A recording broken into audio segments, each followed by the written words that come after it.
satu peristiwa yang mana kerajaan telah runtuh disabitkan oleh perkara kita semua sedia maklum.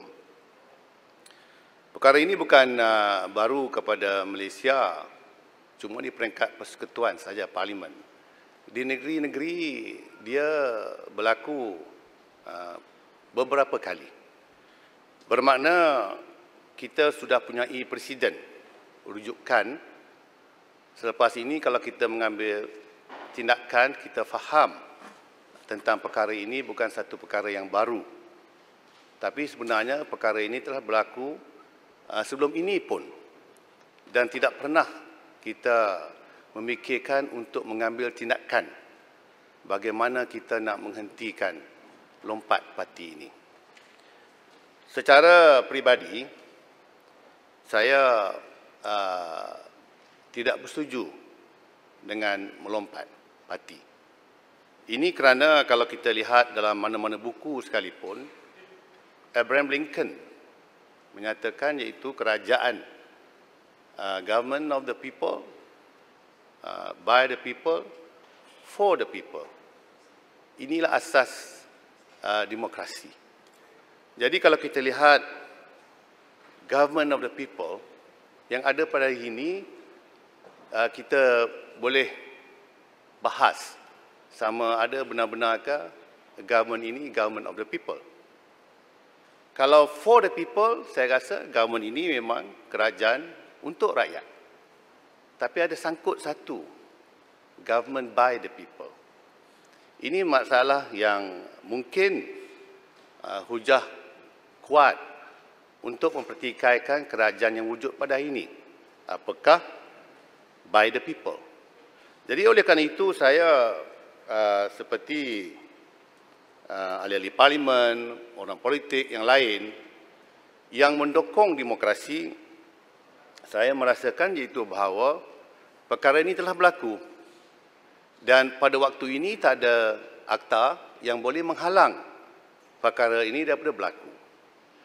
Jadi apa yang kita perlu bincangkan di sini, oleh kerana dia telah berlaku di peringkat negeri, dia berlaku di peringkat persekutuan dan mungkin di masa yang akan datang dia akan berlaku lagi dan mungkin akan menyebabkan rakyat tidak berpuas hati kerana selalu yang mereka katakan iaitu bahawa dalam PRU mereka pilih parti lain untuk menjadi kerajaan. Tiba-tiba perkara ini berlaku, maka runtuh kerajaan yang telah dipilih waktu PRU dan bangkitlah kerajaan yang baru.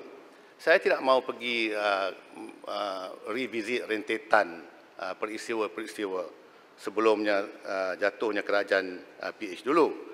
Cuma kita nak melihat ke hadapan. Apakah sebenarnya boleh kita lakukan supaya perkara ini tidak akan berlaku lagi di masa yang akan datang. Mari kita duduk bersama. Let's sit down and think about it. Ya? Supaya di masa yang akan datang tidak lagi berbangkit.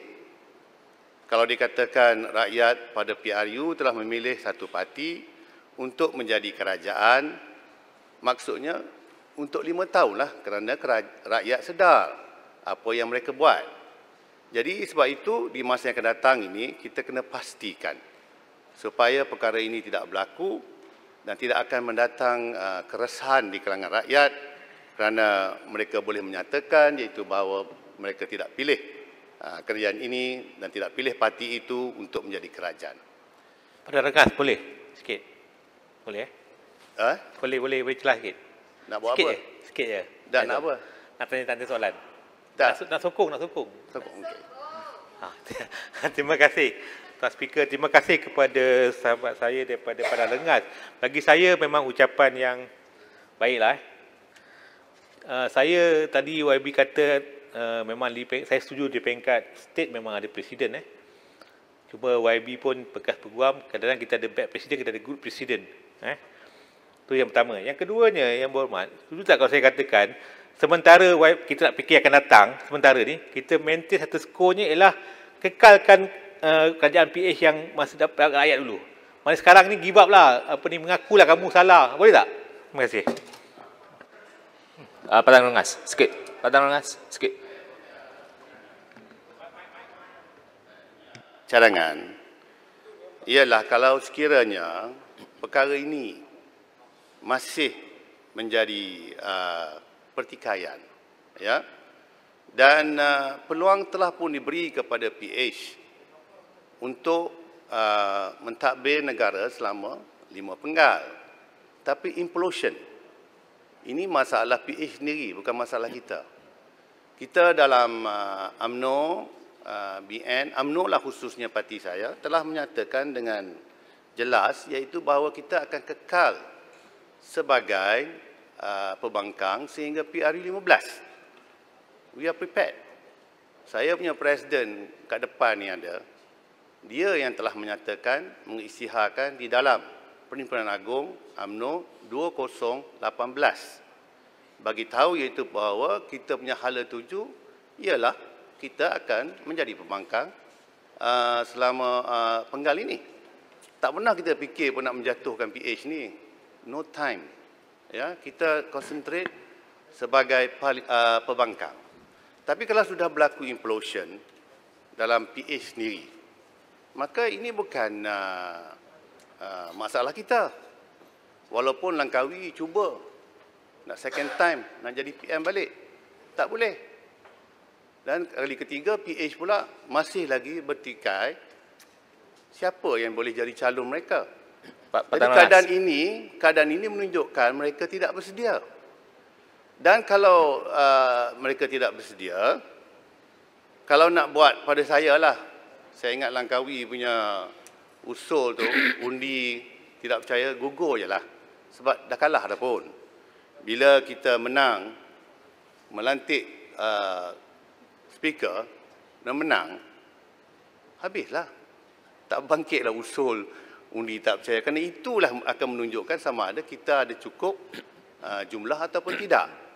Jadi Yang Berhormat, Sepang menjawab soalan Yang Berhormat. Kalau dah kelang kabut sangat nanti, saya juga seperti Yang Berhormat dia macam, kita buatlah PRU 15. Anytime. Anytime. Sampai masanya, kalau sekiranya kelang kabut, saya nak beritahu Sepang, kalau takut di Laumbang Ambak, jangan berumah tepi pantai. Maknanya, kita PRU anytime.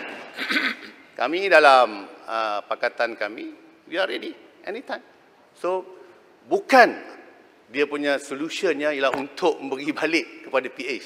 Tapi kita adakan PRU 15, once and for all.